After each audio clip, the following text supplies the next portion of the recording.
جو لوگ عذاب قبر کے منکر ہیں ان کے دماغ میں یہ کیڑا ہے کہ جب تک حساب و کتاب نہ ہو اللہ تعالیٰ کی صفت عدل کا تقاضا ہے کہ وہ عذاب نہ دے.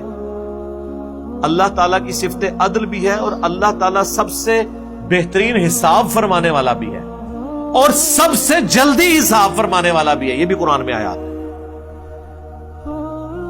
تو یہ کیلکولیشن کرنی ہے اللہ نے، آپ نے تو کرنی نہیں ہے. اللہ کی مرضی. اللہ کو کوئی قیامت کے دن کا انتظار ہے حساب کتاب کرنے کے لیے؟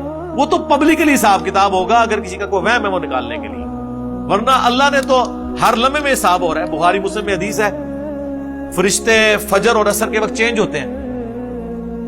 ڈیوٹیاں لگی ہوئی ہیں فرشتوں کی، بندوں کے ساتھ اٹیچ ہیں. نیک لوگوں کے لیے وہ گواہی دیتے ہیں کہ یا اللہ گئے تھے تو عصر پڑھ رہے تھے، واپس آئے تو فجر پڑھ رہے تھے. دوسرے کہتے ہیں جب گئے فجر پڑھ رہے تھے، واپس آئے تو عصر پڑھ رہے تھے.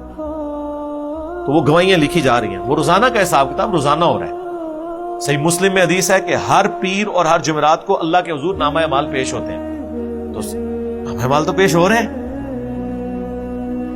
پھر سال میں سنن نسائی میں حدیث ہے کہ شعبان کے مہینے میں نبی علیہ السلام کثرت سے روزے رکھتے تھے اور کہتے تھے کہ میری خواہش ہے کہ نامہ اعمال جب میرا اللہ کے حضور پیش ہو میں روزے کی حالت میں ہوں، اس لیے آپ روزہ رکھتے تھے شعبان کا پورا مہینہ.